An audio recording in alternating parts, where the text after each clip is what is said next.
Kita Jale. Oh, it's one free for you. What? No, brother. Brother, not free. Listen, I'll give you a good price. No, it's okay. No, It's okay. I'll give you one free. No problem. Don't judge a book by its cover அப்படின்னு நம்ம எல்லாம் கேள்விப்பட்டிருக்கோம். அதாவது யாரையும் பார்த்தோ இல்ல அவங்களோட வேலையை பார்த்து நம்ம சாதாரணமா எடை போற்றவே கூடாது அப்படிங்கறதுக்கு ஒரு சிறந்த உதாரணம் தான் இது.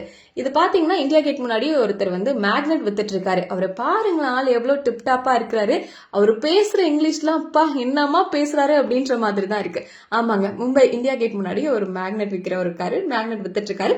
அப்போ ஒரு ஃபாரினர், அவர் ஒரு பிரபலமான யூடியூபரும் போல, அவர் வந்து என்ன பண்ணிருக்காருன்னா அந்த மேக்னெட் வாங்குற நைஸ் மேக்னெட் அப்படின்ட்டு இதுல எது உங்களோட ஃபேவரட் அப்படின்னு கேக்குறாங்க.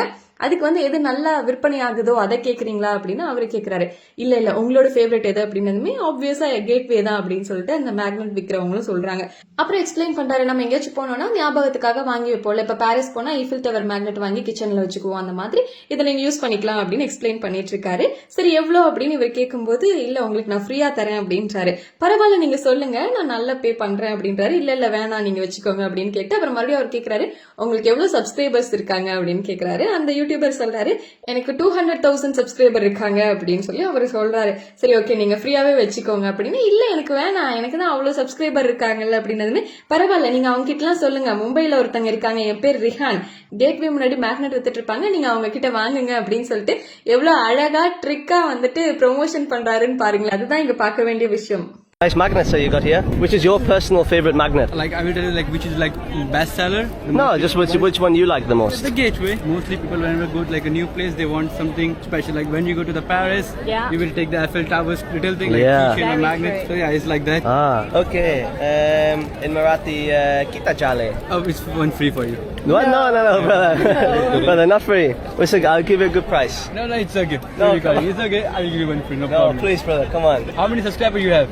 200,000. 200,000. Yeah. That's a lot. Yeah, I'll give you one free. No problem. I don't need free because I have subscribers. You can tell your people when they come Mumbai, they will buy from me. That's Okay, okay what for is me. your name? Aap naam kya hai? Rihan. Rihan at the gateway to India. Thank you so much, brother. That's very kind of you. Thank you very much.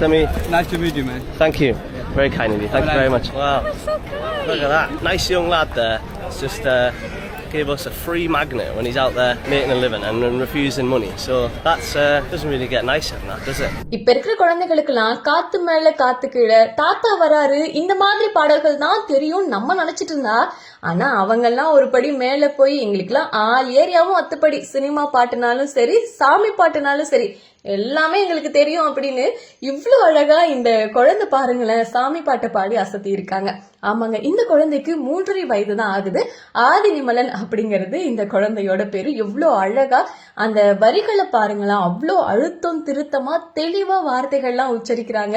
கேட்கும் போதே நமக்கே பரவசம் அடையுது அப்படின்னு தான் சொல்லணும். ஆமா, இது எங்க நடந்திருக்கு அப்படின்னு பாத்தீங்கன்னா, நாகை மாவட்டம் திருக்குவளை பக்கத்துல எட்டுக்குடியில முருகனோட ஆதிப்படை வீடான ஸ்ரீ சுப்பிரமணிய சுவாமி திருக்கோவில் இருக்குது. இங்க தினமுமே ஏராளமான பக்தர்கள் வழிபாட்டுக்கு வந்துட்டு இருப்பாங்க. அந்த மாதிரி கும்பகோணம் பகுதியை சேர்ந்த 3.5 வயதான ஆதிநிமலன் தன்னோட பெற்றோரோட முருகப்பெருமான தரிசிக்க வந்திருக்காங்க. தரிசிக்க வந்தது மட்டும் இல்லாம மூலவர் சந்நிதி முன்னாடி முத்தை தரு பக்தி சரவணன் அப்படின்ற முருகப்பெருமானுக்கு தொடர்புடைய இந்த பாடலை பாடி இருக்காரு. இந்த வீடியோ தான் இப்ப சோசியல் மீடியால ரொம்பவே வைரலா போயிட்டு இருக்கு. நிஜமாலுமே இந்த குழந்தை பாடுறத நம்ம பாராட்டி தான் ஆகணும், வேற வழியே இல்ல.